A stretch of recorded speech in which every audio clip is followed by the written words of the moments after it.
반갑습니다. 9월 19일 화요일 큐티 스케치 시간입니다. 오늘 본문은 히브리서 10장 11절부터 25절까지의 말씀입니다. 오늘 본문은 이렇게 시작합니다.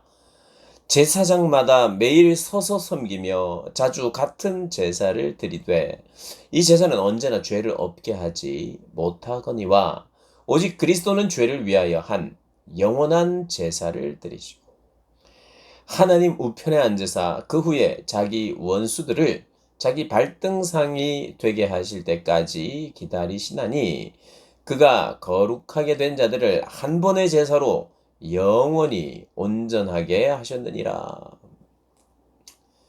오늘 본문도 계속되는 제사의 완전성에 대한 이야기를 하고 있습니다.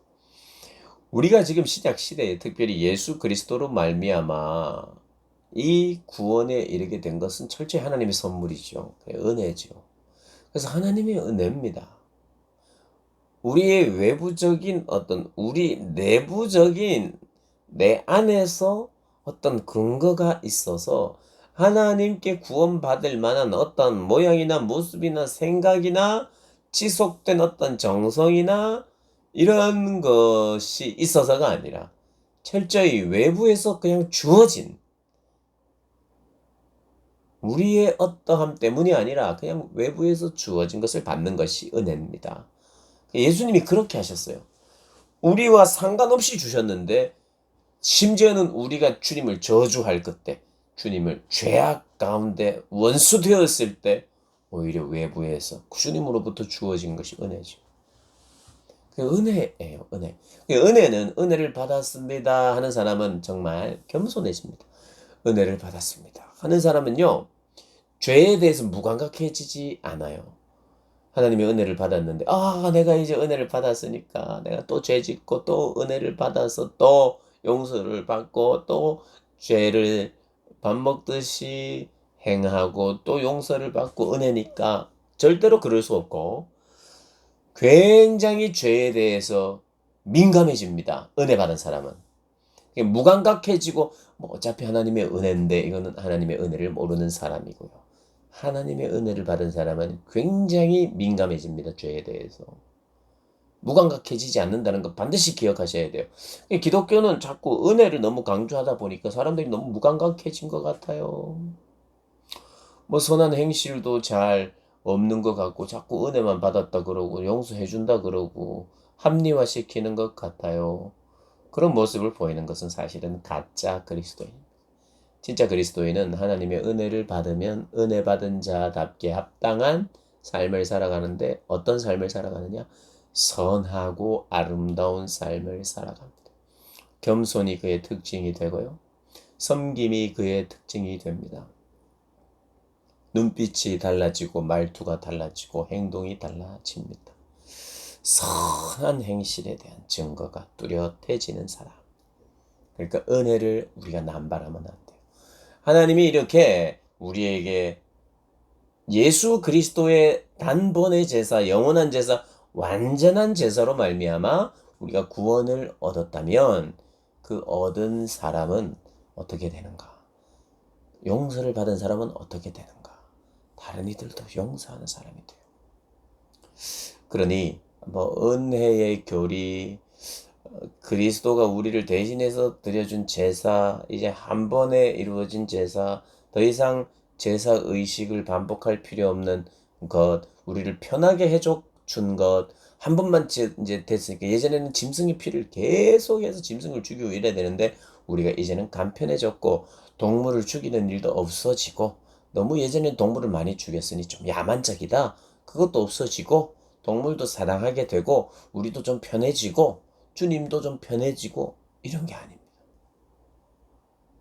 주님이 제사를 끝내셨다는 것은 짐승의 피의 제사를 끝냈다는 것은 그분의 피로 말미암아 완전한 그분의 희생으로 말미암아 이제 완전케 되었다는 거예요. 완전한 제사를 드렸다는 거예요.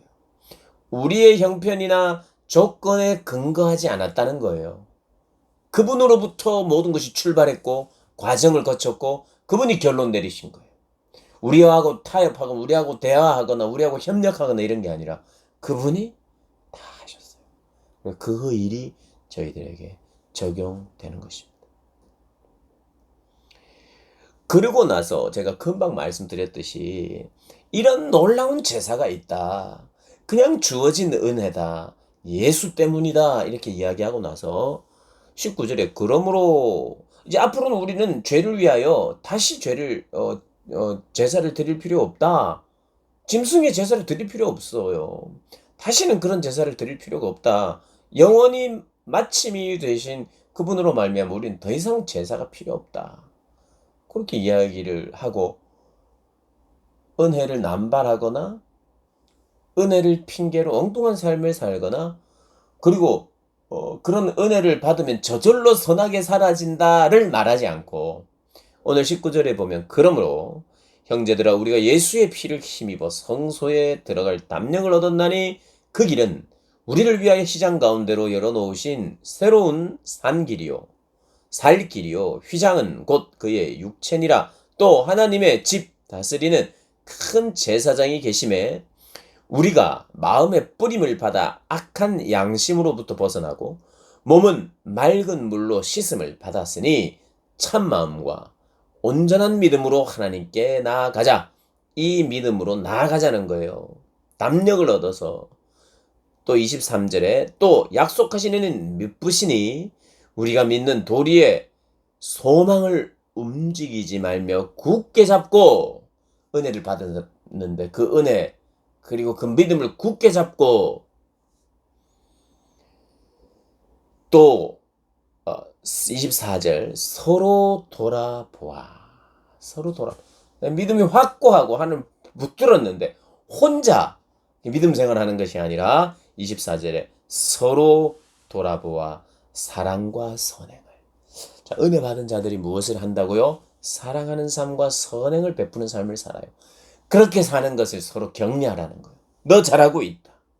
그게 바로 은혜 받은 사람의 합당한 특징이잖아. 사랑과 선행. 우리 계속하자. 계속해야 된다. 그 이야기를 합니다. 모이기를 패하는 어떤 사람들의 습관과 같이 하지 말고 오직 권하여 그날이 가까움을 볼수록 더욱 그리하자. 사랑과 선행을 격려하면서 그렇게 서로에게 도전하면서 우리 이렇게 살자. 선행으로 살자. 은혜 받은 자의 합당한 삶인 선한 삶을 우리가 살아내자 하면서 모이고 함께 기도하고 나누고 모이기를 패하지 않는 그런 사람이 된다는 거예요. 그게 돼야 되는 거예요. 그게 히브리서를 보면서 그래 내 믿음이 견고해야 되겠다. 이게 내 믿음이 중요한 거야. 나만 잘 믿으면 돼. 이렇게 가지 않고 함께 모여서 잘 믿기를 바라고 그리고 그 믿음의 결과 선하고 아름다운 삶을 살아가는 것을 서로 격려하면서 도전하면서 그 믿음을 굳게 붙잡고 살아간다는 것입니다. 그러한 삶을 살아가는 저와 여러분 되시기를 주님의 이름으로 축복합니다.